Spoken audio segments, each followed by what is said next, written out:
এই শিশুটির পৃথিবীতে আপন বলতে কেউ নেই। ঈদ যাত্রায় পরিবারের 4 জনকে হারিয়ে অলৌকিকভাবে একা বেঁচে গেল 1.5 বছরের শিশুটি। আহা জীবন, কি হতে কি হয়ে গেল।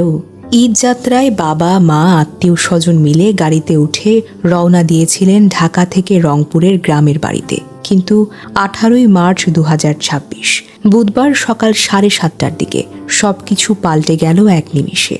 বগুড়ার শেরপুর এলাকায় ছনকা এলাকায় ঢাকা থেকে রংপুরগামী যাত্রীবাহী মাইক্রোবাস হাইয়েস্ট নিয়ন্ত্রণ হারিয়ে রাস্তার মাঝখানের ডিভাইডারে ধাক্কা খায়। মুহূর্তের মধ্যে গাড়ির গ্যাস সিলিন্ডার বিস্ফোরণ, আগুন ধরে যায়, গাড়ি উল্টে যায়।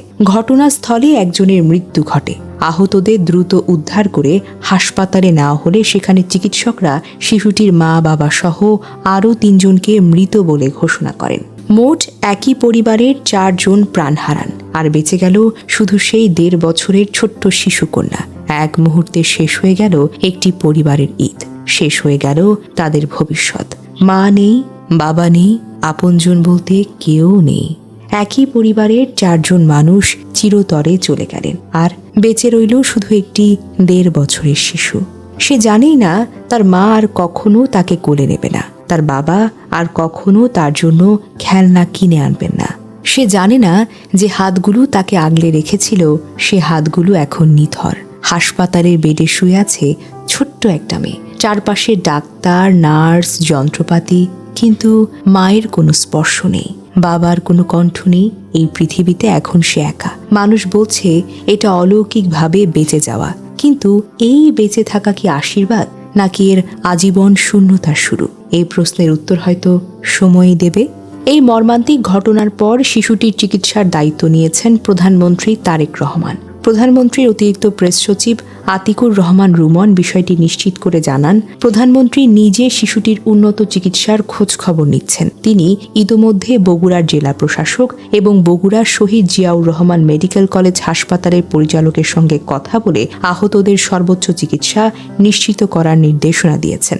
এছাড়া ঢাকার নিউরোসায়েন্স হাসপাতালের পরিচালকের সঙ্গেও কথা বলে শিশুটির জন্য বিশেষ চিকিৎসা ব্যবস্থা ও যাবতীয় ব্যয়ভার গ্রহণের নির্দেশ দিয়েছেন তিনি। তবে সবাই চেষ্টা করছে তাকে বাঁচিয়ে রাখতে, কিন্তু কেউই পারবে না তার হারিয়ে যাওয়া পৃথিবীটা ফিরিয়ে দিতে। আহা জীবন, এক মুহূর্তে সব কেড়ে নেয়, আবার একটুখানি শ্বাস রেখে দেয় অজানা এক ভবিষ্যতের জন্য। আজ ঈদের আনন্দ অনেকের ঘরে, কিন্তু কোথাও কোথাও নীরব কান্না, শূন্যতা আর অপেক্ষা। এই ছোট্ট শিশুটার জন্য দোয়া করুন, সে যেন বেঁচে থাকে, বড় হয়, আর একদিন বুঝতে পারে তার পরিবার তাকে কতটা ভালোবাসত, কারণ সে এখনো জানে না তার পুরো পৃথিবীটা আর নেই। এই ঘটনা পুরো দেশকে নাড়িয়ে দিয়েছে।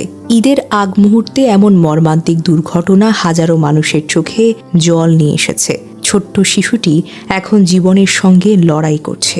মা বাবার আদর, পরিবারের হাসি সব হারিয়ে গেছে, কিন্তু সে বেঁচে আছে। হয়তো একদিন নতুন করে জীবন শুরু করবে।